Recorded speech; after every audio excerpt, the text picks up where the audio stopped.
Welcome to Thrive, your agency resource, the only podcast for creative, media, and technology leaders who are ready to dive deeper into conscious leadership and agency growth. I'm your host, Kelly Campbell.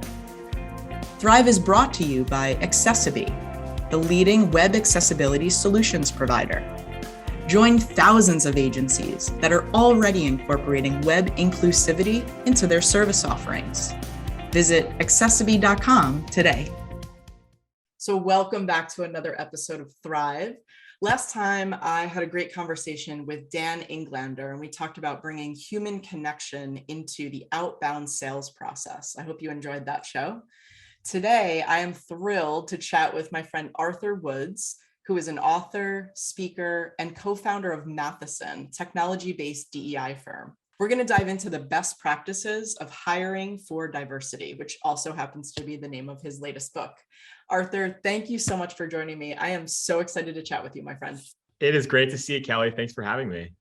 So, in my work with agency leaders, and I'm wondering if this is the same for you, I find that many of them talk about the desire to hire underrepresented candidates and just in general lead more inclusive firms.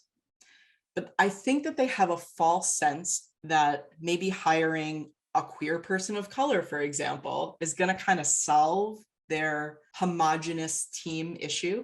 If you encounter that as well, which by your head nodding, I'm like, yep, you do. How do you educate people sort of prior to that, or in that conversation, if that's how they're kind of coming in their Yeah, role? it's such a great question, Kelly. I mean, I think so much of this, to unpack comes down to the idea that everyone at a 30,000 foot level, I think that is, an agency leader today understands kind of the business case for diversity, understands maybe the strategic case, understands that, look, if we have diversity of thought, not only is it going to enable us to innovate, but it enables us to reflect the very communities we're trying to advertise, market to, and create for, right? But I think there's a difference between that kind of high level alignment and the actual reality of the fact that for many leaders today, they don't understand that, first of all, this isn't just an optical issue. Like, we need to just change the sort of visual diversity in the room. We actually have to fundamentally change our systems, adapt the mindset of decision makers, and really create psychologically safe cultures for people from underrepresented communities to actually stay and thrive in our organizations. Mm-hmm. So to your point, Kelly, it's not enough just to say, I'm going to throw in a diverse candidate into the mix and our problems are solved. We have to kind of unpack, why is it that our teams look homogenous today? Right. It's been really a pattern of behavior and systems that we've perpetuated, right, that have gotten us here. So there's a lot of unlearning and undoing that I think agency leaders now have to do if they really want to change that entire environment. Yeah, and one of the things that kind of just popped into my head as you were talking was, one of the things that I often hear is when a prospective client comes to our about page on our agency website and they see just a ton of white faces, is that going to detract from our opportunity to win that business? And I think if you're looking at it from that lens, you really have to, I think that's sort of the little aha of, oh, I am in that mindset. And so now where do I go from there? Right. I hear that so often. Oh, completely. And I think this is what we're seeing has shifted a lot of behavior among agencies and in the industry, is that clients are demanding this. They're getting asked by their consumers to have representation. So they're the ones demanding it. And I think what we're seeing with a lot of agencies is they're in this difficult challenge of kind of balancing the same methods of recruiting largely only from the industry, still having these exorbitant requirements, not kind of fundamentally thinking about what it means to be underrepresented, and then trying to fulfill these client demands around having a representative team. And sometimes we've actually seen it creating this tokenizing situation where underrepresented team members are getting promoted, or they feel as though they're only getting promoted because of their underrepresented characteristics versus their aptitude, which is really what we all want to balance, right? Which is representation with skill and talent. Right. So before we dive into the technology platform that you've built, because I think it's absolutely fascinating and brilliant, I think it's important to start with why organizations need a DEI strategy and goal setting measures before they start implementing anything. Because everyone's so fast to rush in, right? We've seen this a million times with large brands or larger organizations outside of the agency space, where it's like, oh, after the murder of George Floyd, now we need a head of DEI in our organization. So quick, find some Blacker person or other person of color and put them in that role. Don't support them. I just wrote a whole article about this, so I'll take a step down off of my soapbox for a second. But really, the DEI strategy and the goal setting measures, I know that's very fundamental to what you do at Matheson. So can you talk a little bit about that? Yeah. And I appreciate you asking that, because it's, you're right. I think when we talk to folks, especially in the agency world where there's such an urgency to change quickly, right, and sort of fill this gap, the first thing that everyone jumps to is we need to go source candidates. And to your point, we found we can't begin to successfully and sustainably source candidates if we're not fundamentally changing the systems that they're walking into, right? We think about the entire life cycle of all the decisions that are made in the hiring process, and it's pretty riddled with bias, subjectivity, usually a lack of structure. And so what we've done is we've indexed this whole kind of life cycle and determined a way of actually monitoring how equitable and accessible and inclusive are our policies and practices. What kind of an inclusive environment are we creating for candidates? And how do we need to actually change what we're doing so that we're leveling the playing field? So that when we do source a candidate, they're experiencing an inclusive, equitable process that means they're treated fairly, right?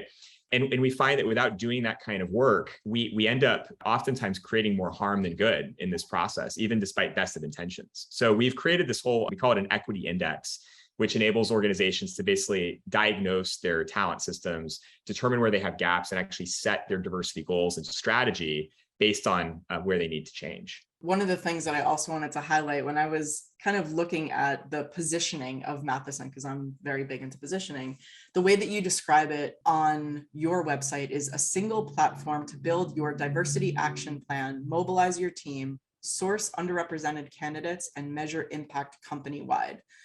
What I like about that is you really are talking about the entire life cycle and the systemic change that's really required. And it's not just a technology platform that's going to solve everything. It's kind of a technology platform to highlight or maybe accentuate the things that need to be changed. So I'm just kind of curious, from a positioning standpoint, how long did it take you internally to figure out what was necessary and then how to communicate that? Well, it's a great question. And, the challenge that we faced in this work, because it's, as you know, this category is very emerging. Even 5 years ago, it was in a much more nascent stage of development than it is today. And it'll be probably vastly different in 5 years than it is today as well. Yeah. So we found ourselves trying to solve a problem while kind of educating folks on the problem itself in a way that oftentimes they've anchored to only one piece of the problem. So it's been an interesting communication exercise to basically help folks step back and say, okay, if we have a diversity issue on our teams, is it purely just a sourcing issue, or do we need a more holistic approach? Because indeed it's systemic, cultural, and it involves the behavior of our team.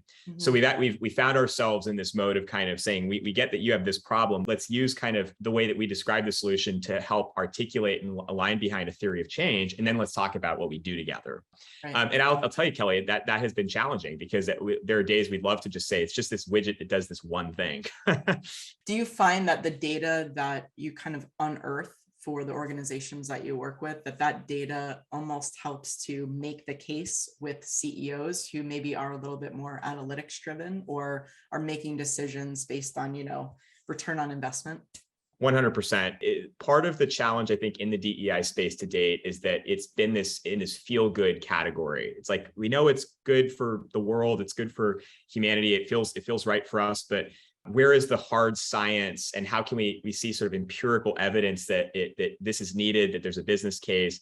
Now, there have been a lot of great, HBR articles, as you know, in the last 10 years that have sort of pointed to the individual business case around more innovation, better sort of financial performance around DEI. But I think a lot of organizations have struggled to reconcile those kind of KPIs in the HBR article with what does that mean for my organization today? Right. So I think one of our big areas has been sort of introducing a new set of metrics which can help quantify DEI beyond just representation to include things like the equity of our systems, the inclusion of our people.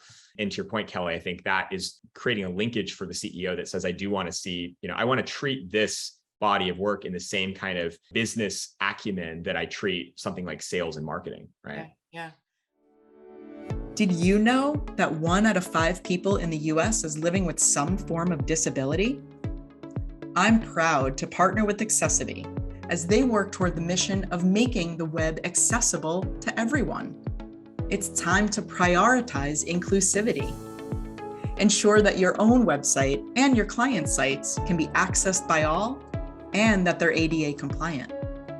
Head over to accessity.com/thrive to learn more about their agency partner program. Now, back to the show. I feel like there's so many places we could go, so many legs to this conversation.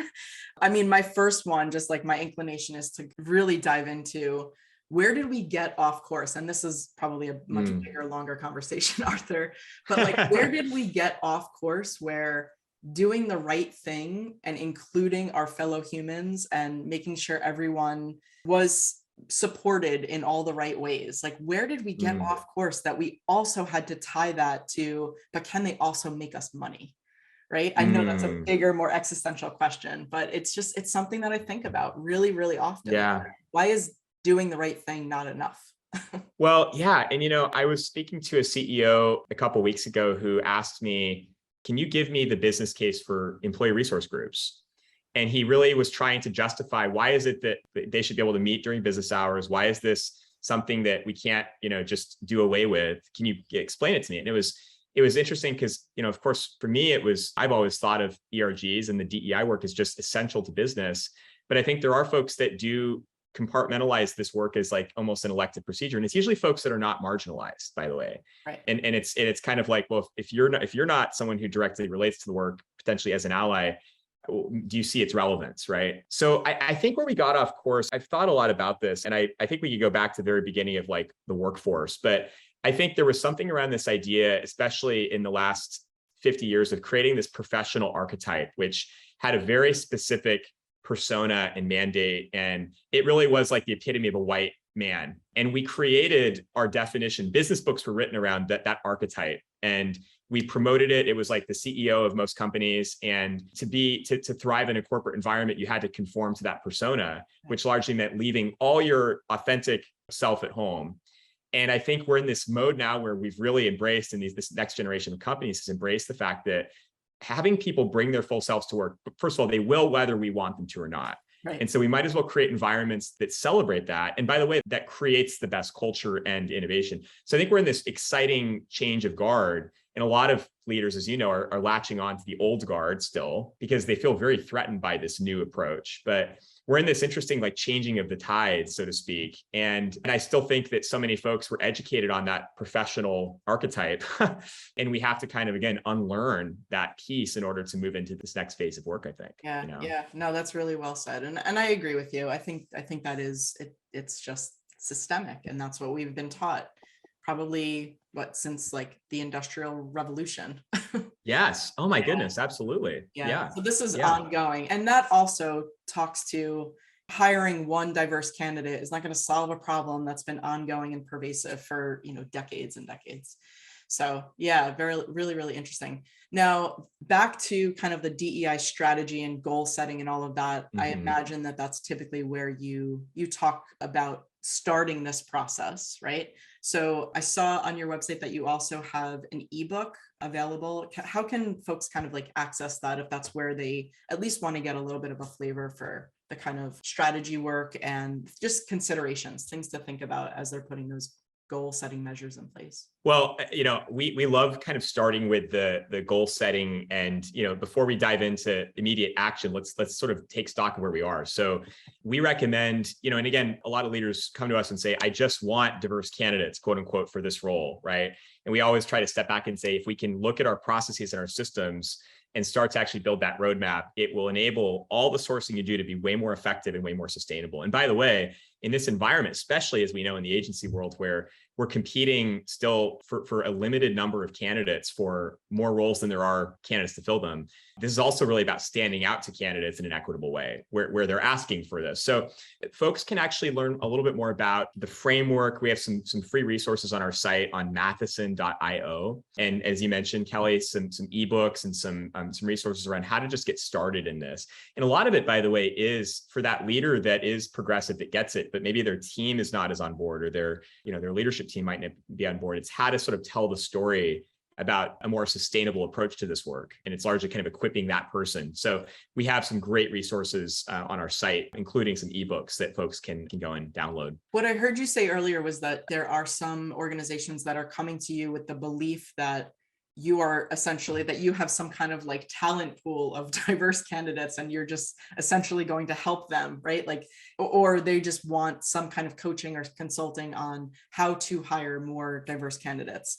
And then you're kind of zooming out. So I think that's really interesting that, again, it comes back to this unlearning, right? It's like we keep doing the same thing over and over again, trying to change our culture, but it really comes down to this more holistic systemic change. And, talk for just a minute about like what kind of commitment is really required of agency leaders and leadership teams.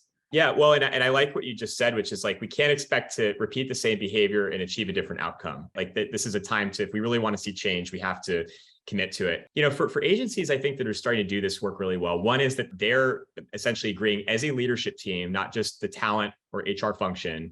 This is a collective need and it's collectively owned. So we see some great organizations like Horizon Media that have said, this is a, something that everyone is part of, right? We're all part of this sort of DEI strategy together, and hiring managers all the way up to the leadership team will be accountable and responsible. The second thing is that they have really committed to the fact that we will have to undergo systemic change in terms of our processes, our policies, our sort of talent practices in order for there to be equity, right? And then finally, one of the things we actually see is that among many agencies, there is still a fairly narrow definition of diversity itself. And I know you and I have talked about this, but a lot of agencies we find have still looked at kind of just visible aspect of diversity. And they haven't sort of always embraced the fact that diversity can be invisible, it's intersectional. So many folks, so many marginalized communities, you would never know a person's part of the community by looking at their LinkedIn profile, right? So we're telling agencies that there's one way to start. It's also just like holistically talking about what we mean by diversity and acknowledging that there are so many other communities that aren't typically on the radar we need to be speaking about. For the people who are curious about that, what are some examples? Yes. So one example is the older experienced worker community. Only 9% of employers consider this community to be underrepresented, according to AARP. Yet, we know that older experienced workers, which are now a significant part of the workforce, staying working and not retiring early, face significant ageism, especially in industries like tech, right? And in the agency world, we hear. So we talk about refugees and immigrants, right? That have sort of risen to the forefront, that have been underemployed in places like the United States for many years, have master's degrees in their home countries and yet have been underemployed here. Right. And so the formerly incarcerated community, there are policies that have systemically prevented folks who were formerly incarcerated from being employed or even being interviewed in some places, right? So we've tried to, part of the book as well was really trying to kind of highlight some of these different communities that haven't always been as acknowledged. Yeah. Well, Arthur, thank you so much. I will definitely have our awesome podcast production team put matheson.io into the show notes, as well as a link to Hiring for Diversity, your new book. Thank you so much for joining me. This was a great conversation. Oh, thank you, Kelly. This was awesome. I hope you enjoyed this episode. Be sure to subscribe wherever you watch or listen. And a final note of gratitude to the official sponsor of Thrive, Accessiby, the leading web accessibility solutions provider. Learn more about the win-win proposition and keep your clients' websites inclusive and compliant. Be sure to check out their partner program for your agency today at accessiby.com/thrive.